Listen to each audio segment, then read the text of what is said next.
School shows that you can start something and finish, not that you have arrived. I'll say that again.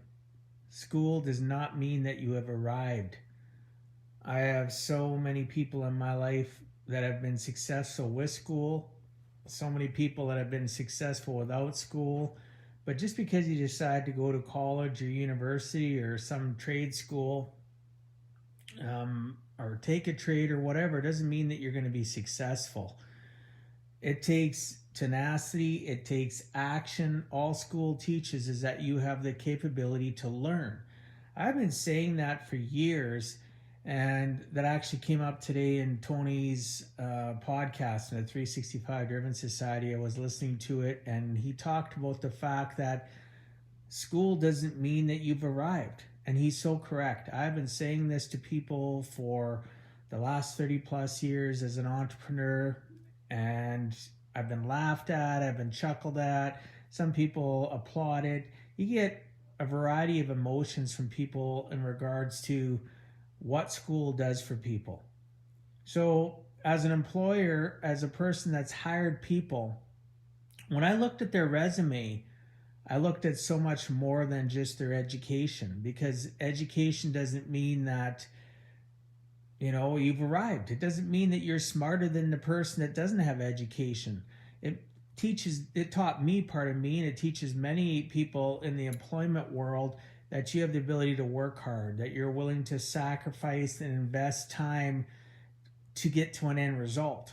That end result being a degree, a diploma, a certificate, whatever the case may be. But then you still have to do the hard work. You have to learn exactly what it is that you want to do.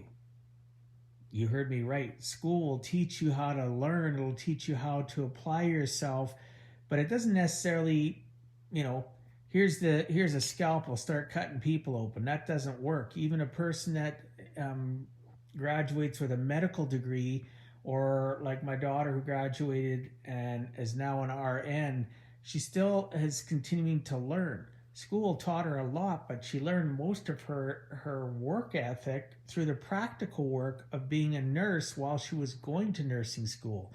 She sped up her process. She was one of the smart cookies that decided, hey, while I'm going to school, I'm actually going to work in my field so that when I do graduate from my field, I'm not going to have just a piece of paper. I'm going to be armed with knowledge that happened from my action. Her action taught her belief in what she wanted to do, right?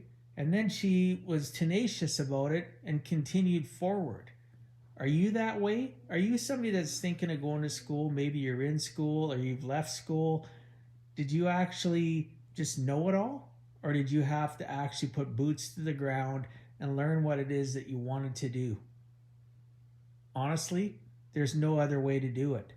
Again, I'm not cutting down people that go to school. I have an undergraduate from a school. So what? Right? Most of my life has been about putting my boots to the ground and doing the difficult task of engaging and working hard. And that piece of paper before I became an entrepreneur told people, hey, he knows how to work hard. He's willing to study. He's willing to sacrifice. He's willing to invest time to get somewhere. But they didn't give me the highest salary or the highest wage or the highest position. Why? Because you still have to earn that in life. It's still called the school of hard knocks. And just because you go to school doesn't mean that you're going to be more successful than somebody that is, let's say, a high school dropout or just has a PhD, a public high school diploma. Doesn't mean anything. That person still has to do what everybody has to do. Take action, believe, and have consistency. I hope this makes sense. I look forward to talking to you tomorrow. God bless you all. Peace out, and stay out of trouble and stay safe.